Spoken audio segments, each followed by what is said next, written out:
Hey, class, good afternoon. Good afternoon. Welcome back to Introductory Psychology. It is week 5.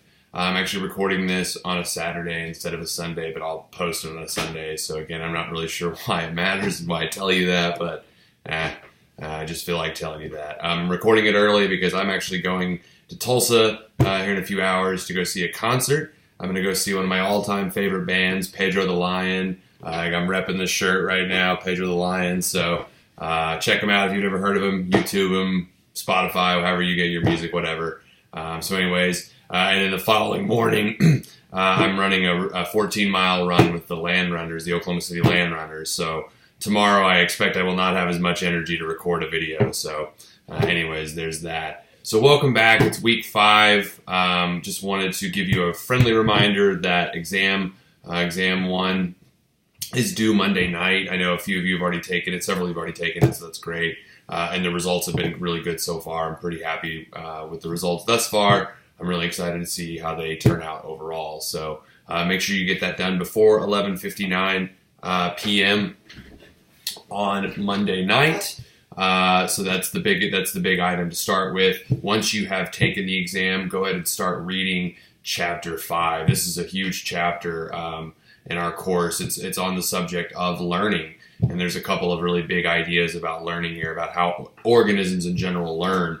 There's a sort of a cognitive view, kind of what's going on between the ears is important, and there's also this sort of behaviorist view, kind of what we can see and measure and view directly is important. So it's kind of a tug of war theoretically in our chapter, but I think most of the truth lies somewhere in between. Like most things in life, it's really not so black and white. It's probably more shades of gray.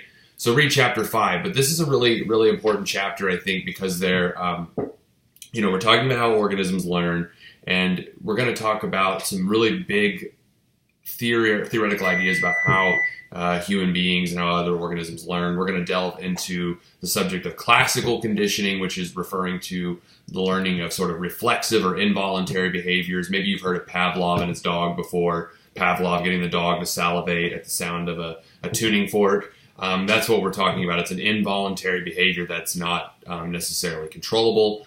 When we're talking about operant conditioning, we're talking about voluntary behaviors, conscious, chosen behaviors. So it's really important that you make the distinction between those two.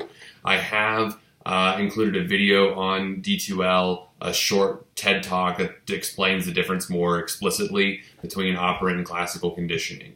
It's also the subject of our discussion this week. And I really want you to be familiar with the terminology under both forms of learning, operant conditioning and classical conditioning. So we have a discussion post this week where I'm going to ask for you to generate your own examples of both operant and classical conditioning, as something you have personally learned under both forms. And I'm going to be really picky about your use of the terminology. I want you to specifically use the terminology in the course because it's really easy to mix some of it up.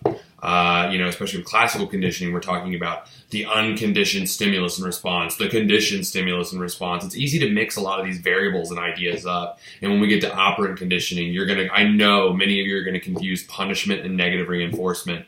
Many people just throw those two terms around as if they're the same thing, but they're not. So I really want to make sure you can use those terms appropriately. So you can be above the layperson in psychology. You know the difference between these things is what I'm hoping for by the end of this lesson. So read chapter 5. By the end of chapter 5, you should have a nice understanding of what learning is. You'll be able to define what learning is. You'll be able to describe the principles and methods of classical conditioning. You'll be able to describe applications of classical conditioning, some really fascinating research about how it can actually be applied in the real world.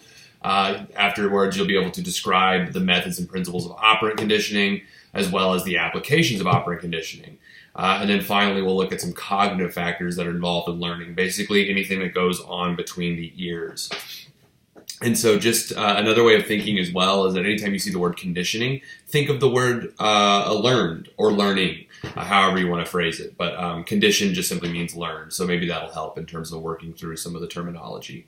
So with that in mind, take exam 1 if you have not done so. Read chapter 5. We do have a discussion post that is due this coming Friday in regards to operant and classical conditioning. I want to know that you can use the terminology and you understand the difference between the various terminology. So I'm going to be kind of a stickler about this. So in terms of how I grade and how I respond to your posts. So keep that in mind.